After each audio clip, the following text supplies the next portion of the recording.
Good morning student, welcome to the TSN school. I am going to teach you Hindi grammar. बच्चों, आज हम class second में हिंदी व्याकरण पढ़ेंगे और समझेंगे।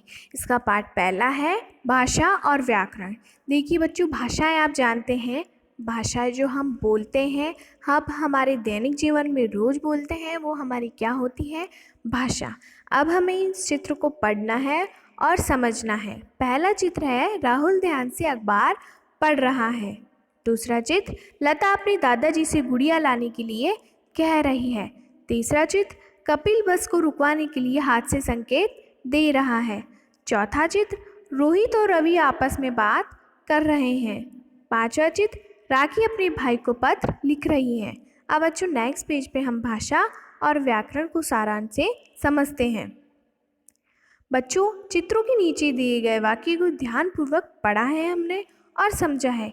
आपने देखा है कि पांचों चित्रों में सब कुछ किसी भाषा में ही हो रहा है, मतलब भाषा में ही इसका प्रयोग हो रहा है। सोचने विचारने का काम भी हो रहा है, बोलने का काम भी हो रहा है, पढ़ने व लिखने का काम भी हो रहा है। और किसके द्वारा हो रहा है ये सब कुछ?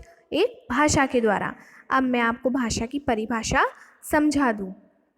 भाषा वह साधन है जिसके द्वारा हम अपने भाव और विचार लिखकर या बोलकर दूसरों के सामने प्रकट करते हैं तथा दूसरों की भाव और विचार स्वयं समझते हैं। तो समझिएगा बच्चों ध्यान से, भाषा वह है, यानी कि जब मैं आपको बोल रही हूँ, आपको समझा रही हूँ, तो वो भाषा हुई मेरी और आप उसे समझ रहे हैं। और जब आप मुझे बोलेंगे, मुझे समझाएंगे, तो मैं आपके भाव को समझूंगी, तो वो क्या हुई बच्चों? भाषा। अब बच्चों नीचे देखिए भाषा के प्रकार। भाषा के दो प्रकार दे रखे हैं हमें, कथित भाषा और लिखित भाषा। कथित भाषा का मतलब होता है बच्चों बोलकर समझाने वाली भाषा। जैसे कि जब हम अपने विचारों को बोलकर प्रकट करते हैं तो वह भाषा कथित भाषा कहलाती है। देखिए बच्चों, सिर्फ मैं जब आपको बोलकर समझा रही हूँ तो मेरी वो कौन सी भाषा समझ में आ रही है बच्चों? मेरी कौन सी भाषा हुई? मेरी हुई कथित भाषा हुई, क्योंकि मैं आपको सिर्फ बोलकर समझा रही हूँ। जैसे मैं बोलूँगी कि प्रकाश और महेश बातें कर रहे हैं, तो सिर्फ मैं बोलकर ही समझा रही हूँ आपको, और आप सुन रहे हैं और आप उस भाषा को समझ रहे हैं। दूसरी भाषा आती है हमारे लिखित भाषा, यानी जब हम लिखकर दूसरों को समझाते हैं। जब हम अपने विचारों को लिखकर प्रकट करते हैं तो वह भाषा का रूप लिखित भाषा के रूप में कहलाता है। यानी कि जब आपकी मैम स्कूल में आपको बोर्ड पे लिखकर समझाती है तो वो कौन सी भाषा हुई बच्चों? वो भाषा होती है हमारे लिखित भाषा। जैसे कि मैंने लिखा है प्रकाश अपने पिताजी को पत्र लिख रहा है, तो मैं बच्चों लिख कर उस भाषा को आपको समझा रही हूँ। तो आई बच्चों आपको ये दोनों भाषाएं समझने, कथित भाषा और लिखित भाषा। अब आइए बच्चों नीचे चलते हैं। आप और हम सब जानते हैं बच्चों, हमारी भारत देश की राष्ट्रभाषा कौन सी है? बताइए बच्चों, सोचिए। हमारी राष्ट्रभाषा है हिंदी, और हमारे पूरे भारत में सभी अलग अलग तरह की भाषा बोली जाती है, जैसे हिंदी, संस्कृत, उर्दू, अंग्रेजी, असमी, उड़िया, तेलुगु, तमिल, मलयालम, पंजाबी, कन्नड़, गुजराती, बंगला। भिन्न प्रकार के लोगों में बच्चों भिन्न भाषाएं बोली जाती हैं, और हमारी राष्ट्रभाषा कौन सी है बच्चों? हिंदी। तो बच्चों नीचे चलते हैं। भाषा के अंग। देखिए बच्चों, वर्ण भाषा के अंग तीन प्रकार के होते हैं, वर्ण, शब्द और वाक्य हैं। वर्ण भाषा की सबसे छोटी इकाई होती है बच्चों। इन ध्वनियों को लिखने के लिए कुछ चिन्ह लिए गए हैं। प्रत्येक ध्वनि का एक अलग चिन्ह होता है, और इन्हीं ध्वनि के चिन्हों को हम क्या कहते हैं? वर्ण। शब्द एक या अधिक वर्णों के मेल से शब्द बनते हैं और इनमें कोई ना कोई अर्थ अवश्य होता है। वाक्य, अनेक सार्थक शब्दों को एक निश्चित क्रम में रखने से शब्दों का जो अर्थपूर्ण समूह बनता है उसे हम वाक्य कहते हैं। देखिए बच्चों, पहले वर्ण से बनेगा शब्द और शब्द से बनता है एक पूरा वाक्य। अब चलते हैं हम व्याकरण की परिभाषा पे। व्याकरण वह विद्या है जो किसी भाषा का शुद्ध रूप में बोलना, लिखना और पढ़ना सिखाती है।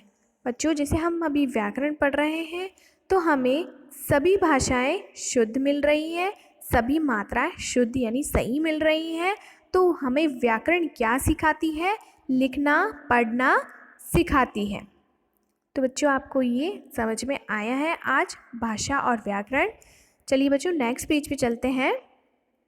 नेक्स्ट पेज पे हमें कुछ अभ्यास प्रश्न दिए हैं। प्रश्न उत्तर मैं आपको अगले पेज पे कराऊंगी।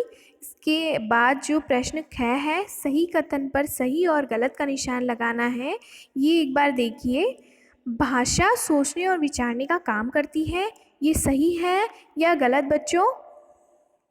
तो हाँ, भाषा सोचने और विचारने का काम करती है, तो यहाँ पर होगा सही का निशान।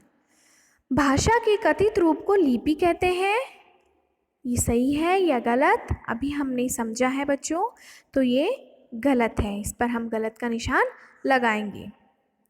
अंग्रेजी हमारी राष्ट्रभाषा है। सोचिए बच्चों, क्या अंग्रेजी हमारी राष्ट्रभाषा है? नहीं, तो ये गलत होगा और इस पर हम गलत का निशान लगाएंगे। भाषा की सबसे छोटी इकाई को शब्द कहते हैं, ये सही है या गलत?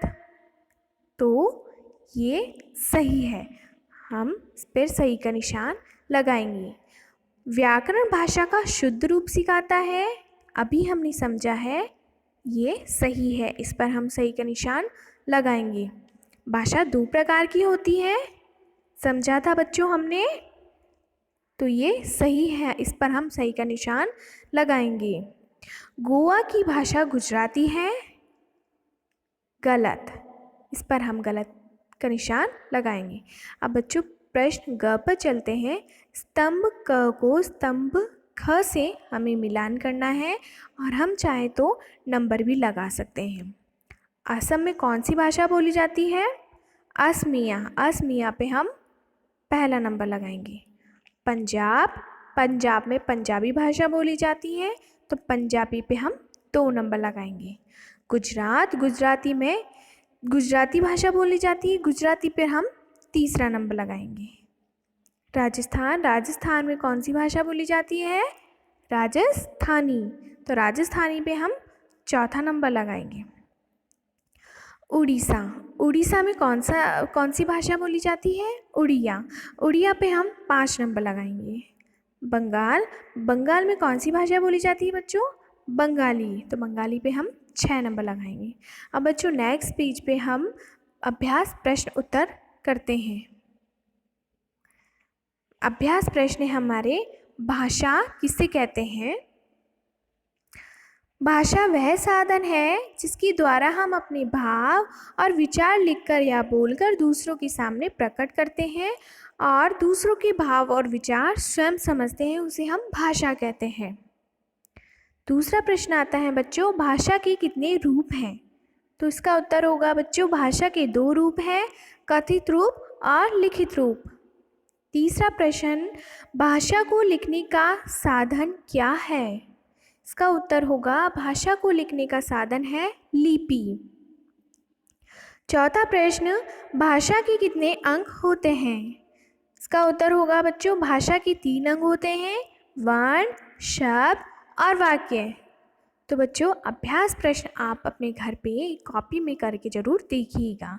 इसी के साथ मैं आज का हिंदी व्याकरण में आज का चैप्टर और अभ्यास प्रश्न समाप्त करती हूँ।